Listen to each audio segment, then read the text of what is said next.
आस्था times, समाजसेवेची आस्था असणारं एकमेव व्यासपीठ।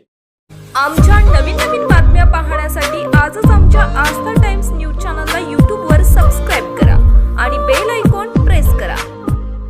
मैं महाराष्ट्र में चल रहे मराठा और धनगर इन दोनों बड़े समाजों के आरक्षण के अत्यंत महत्वपूर्ण मामलों में बोलने पर खड़ा हूं।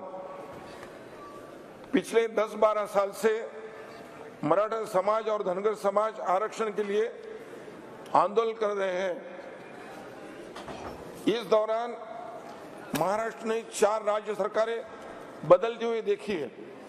हर बार आंदोलक समाज और विरोधी दल सत्ता पक्ष पर दबाव डालते हैं।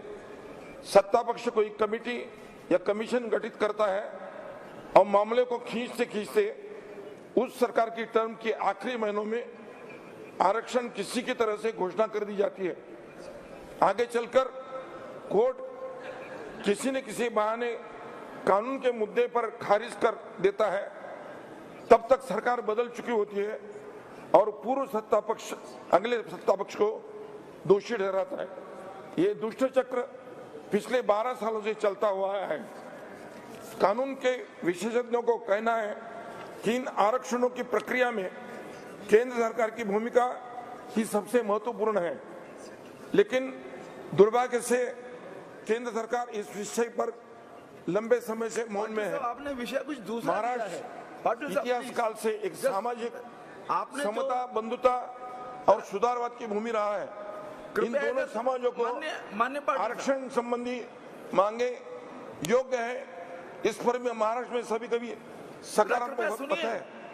मराठा समाज केवल 150 या 200 सांसद या विधायक चुने जाते हैं, इसलिए करोड़ों मराठे को शिक्षा और आर्थिक पिछड़ेपन का नकारना गलत है।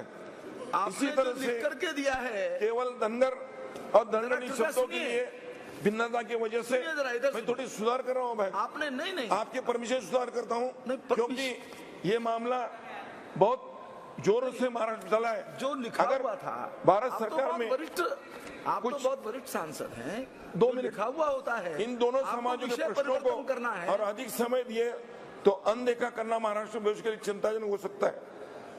सभी देख रहे हैं कि हर दिन आए दिन महाराष्ट्र में चल रहे परस्पर विरोधी आंदोलन, सभा, भाषण और वक्तव्य की वजह से सामान्य जनों के मन में वही जाएगा जो आपने लिख कर दिया है। माहौल पैदा हुआ है। इसको आप शून्य महत्वपूर्ण में मैं केंद्र सरकार से अनुरोध करता हूं कि आप इस गंभीर विषय को उच्चतम प्राधान्य में कानून सुयोग्य संशोधन करें और इन दोनों समाजों को आरक्षण संबंधी मांगे पूरी करने के लिए तुरंत कदम उठाए।